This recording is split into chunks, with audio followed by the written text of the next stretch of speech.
boa noite para você. Estamos começando mais um programa Estilo Mulher ao vivo nesta terça-feira, 9 horas da noite. Lembrando que Estilo Mulher é ao vivo às terças-feiras, 9 horas da noite, e a reprise é aos domingos, 10h30 da noite, para você que de repente está estudando durante a semana, ou você que trabalha até tarde, já tem um domingo ali, 10h30 da noite, para se preparar para a semana que vai começar. Hoje a gente vai falar sobre esse tema que está quente no país desde já há algum tempo, mas esse mês de março começou a se fortalecer. Afinal de contas, talvez você esteja acompanhando ou não essa crise que nós estamos vivendo. Uma crise, na verdade, que começou com uma crise ética e moral pelo modo como as pessoas fazem para se eleger e para se manter no poder. E nesse momento, você sabe, a gente está no meio do caminho entre um governo que não dá para defender e também uma oposição que não se pode confiar. E eles estão se engalfinhando aí para ver quem vai se manter no poder. E nessa confusão toda, o brasileiro também sofre, né? A gente sofre por conta da polaridade, por conta da rivalidade, né? As pessoas estão muito extremistas e acabam afetando aí a nossa vida no dia a dia.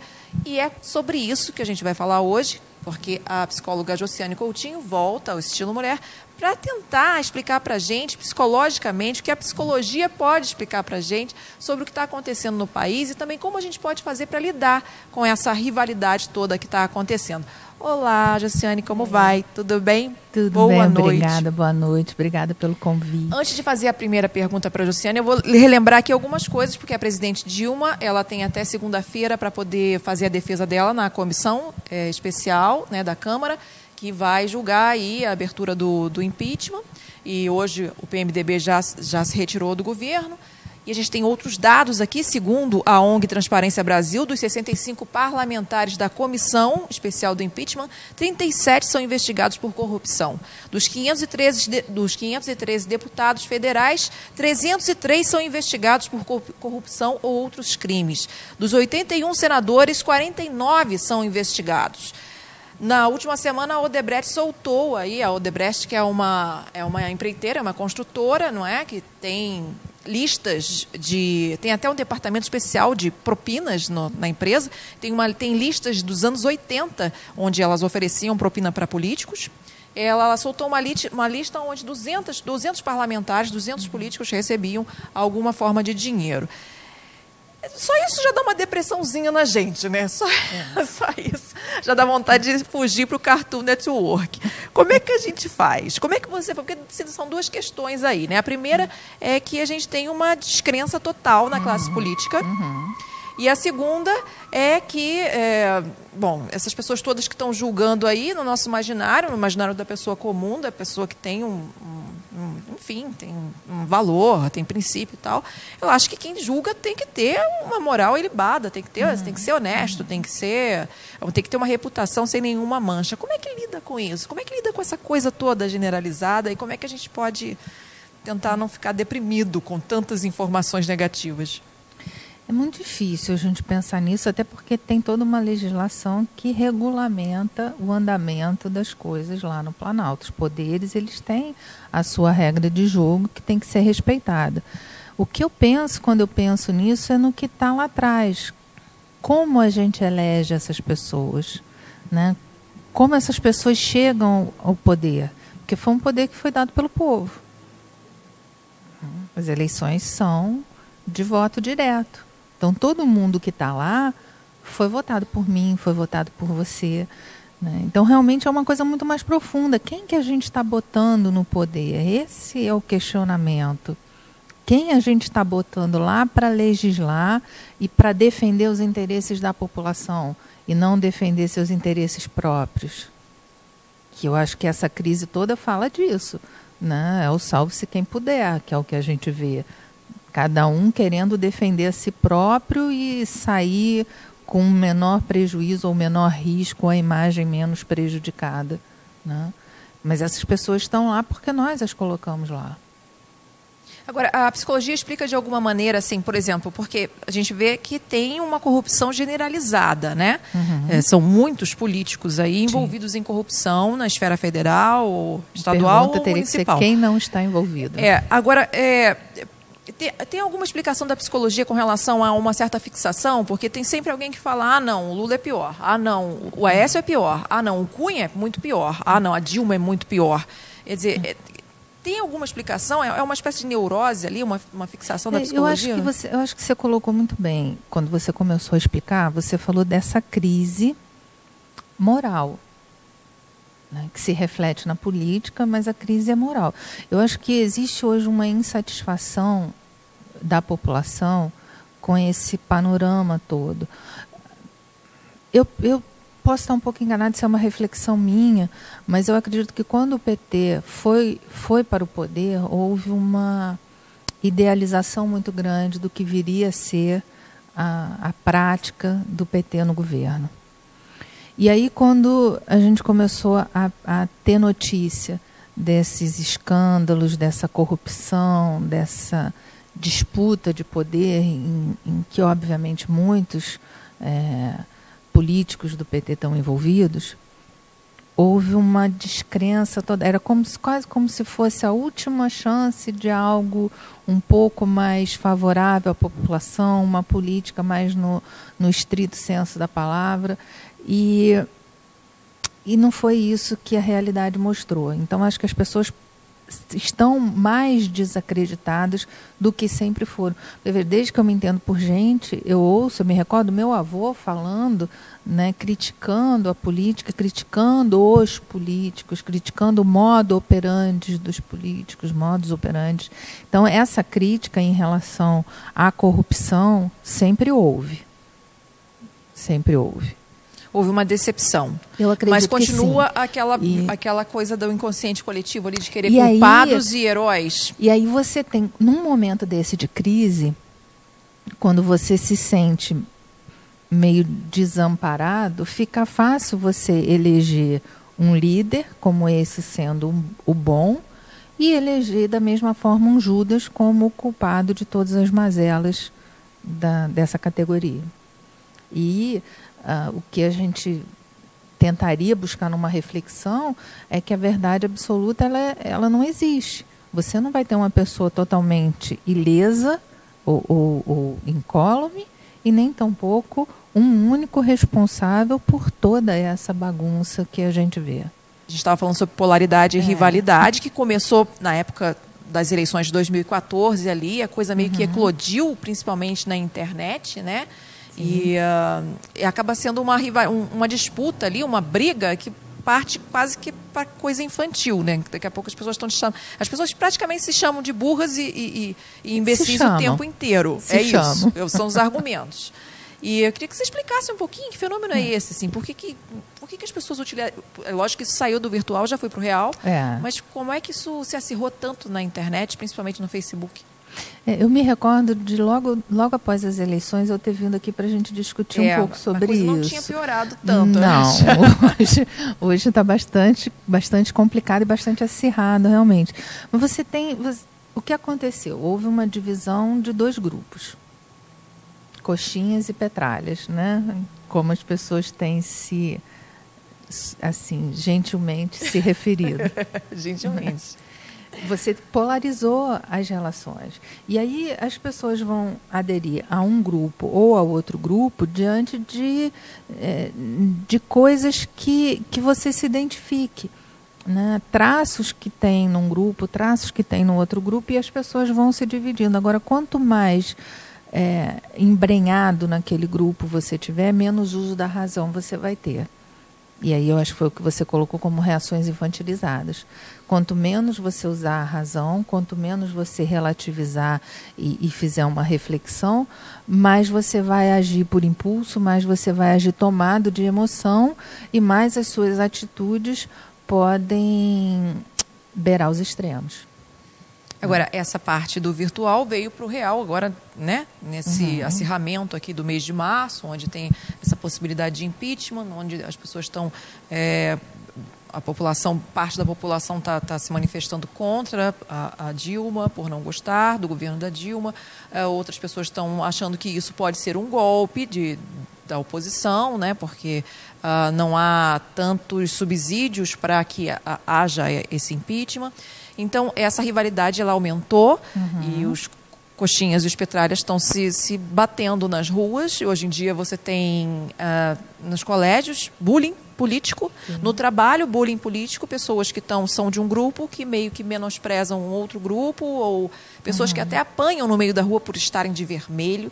Eu queria que você explicasse isso, que é um outro fenômeno, é muito mais grave, e como é que as pessoas podem fazer para lidar com isso? A psicologia das massas, ela explica muito isso. Isso é um fenômeno, realmente, de quando você está inserido num grupo. Você passa a tomar o que aquele grupo coloca como verdade absoluta.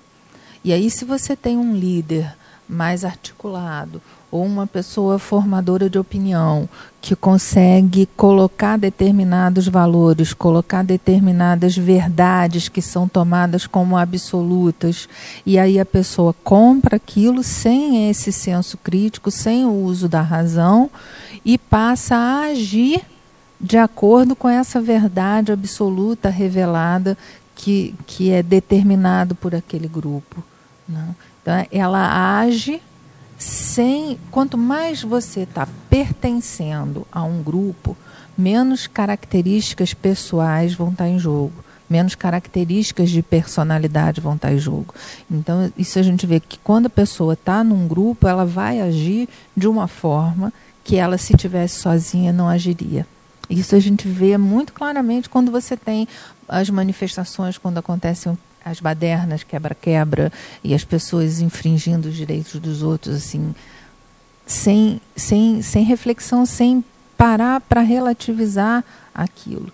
Então você tem valores muito fechados, verdades muito absolutas, e o quanto aquele grupo te move, sem que você própria, individualmente, consiga pensar no que seria a sua conduta isolada. Você está ali envolvido naquele grupo, está agindo de acordo com aquele grupo, e não individualmente. É mais ou menos assim que a psicologia vê o efeito do grupo no indivíduo.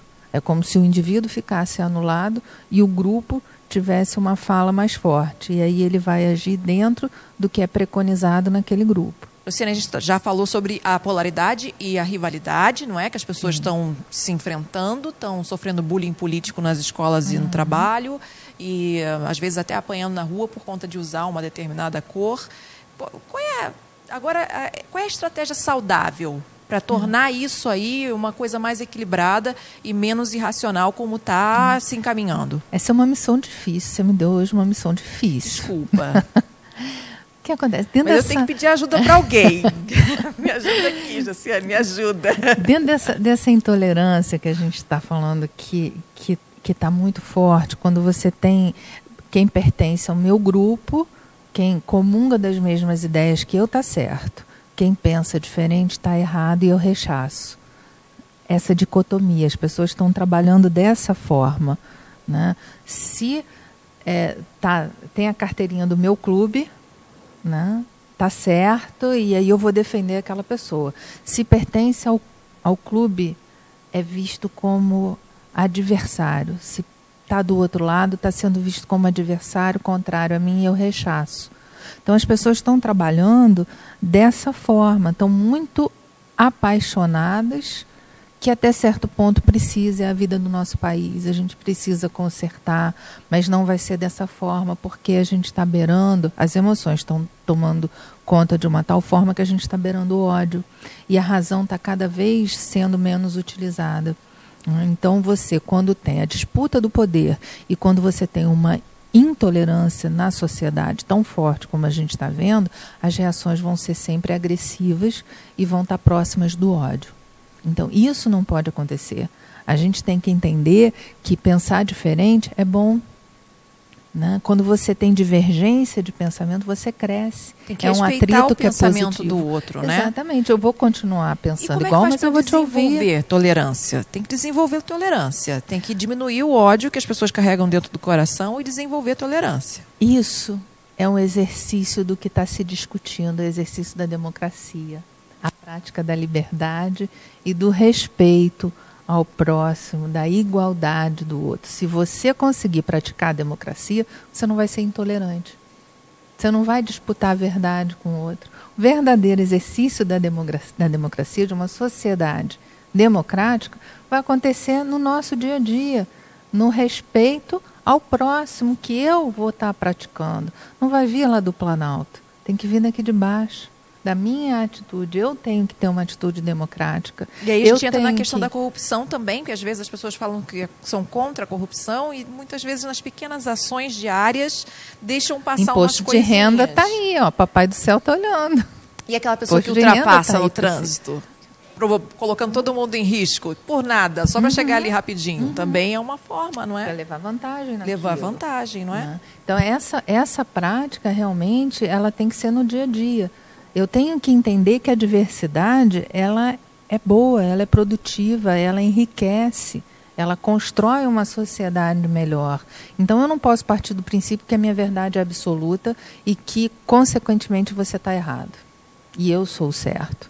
Que aí entra nessa disputa do poder, onde as pessoas acabam usando a força para fazer valer, porque aí você não tem argumento racional, você não está usando a razão, você está usando a emoção, você não tem argumento racional para contrapor a sua versão dos fatos com o outro, você parte para a força, para a agressão, seja verbal e, infelizmente, em muitas situações físicas. Isso não é civilizado. É isso que a gente está tentando falar aqui, né? Que, na verdade, assim, você pode pensar diferente, o outro pode pensar diferente, mas o grande exercício é da tolerância, da liberdade para o outro, assim como você tem liberdade para pensar o que você acha, desde que não desrespeite ninguém, né? Desde que não ofenda, desde que... Você enfim, pensar de forma diferente pensar não é problema. Forma. Isso não é problema. O problema é quando eu sou intolerante com o pensamento do outro, quando eu não aceito que aquela pessoa pense e faça uma leitura dos fatos de uma forma diferente da minha. E eu tomo a minha verdade como verdade absoluta. Tá certo. Bom, eu conversei hoje com a Josiane Coutinho, que é psicóloga, e trouxe aí um pouco de luz para o que está acontecendo no país, dentro da psicologia, né, todos os fenômenos que vêm acontecendo, e também como é que a gente pode trabalhar um pouquinho aí para ter mais prolongadamente essa democracia e respeito pela opinião dos outros, para que a gente não se debata com as pessoas que pensam diferente da gente, como se fôssemos um bando de trogloditas. E não, somos pessoas civilizadas e evoluídas, temos que respeitar o coleguinha. Ele pensa diferente, deixa ele pensar diferente e pode morrer o assunto por ali também, né? Eu quero saber, quem quiser entrar em contato com você, como é que pode fazer, Luciana? Eu peço para procurar a Clínica Vila Esther, telefone é 2237-7368, ou na página do Facebook, que a gente está agora movimentando um pouco isso também. E gostaria de agradecer muito o convite, espero ter podido contribuir, se bem que eu estou com a sensação de que não, mas também é um tema árido. Árido e novo, né? Para a psicologia não tanto, a gente até estuda isso há bastante tempo, mas é muito difícil realmente você conseguir contemplar e o objetivo, acho que maior, e talvez tenha sido esse o objetivo do teu programa, é que as pessoas abram para a reflexão. Tá certo, obrigada mais uma vez. Lembrando que o Reprise do Estilo Mulher é aos domingos, 10h30 da noite. A gente sempre tem uma promoçãozinha lá no Facebook, dá uma olhadinha lá na página do Estilo Mulher, tem sempre um sorteio para você. E eu agradeço a sua companhia. Um beijo. Tchau, tchau.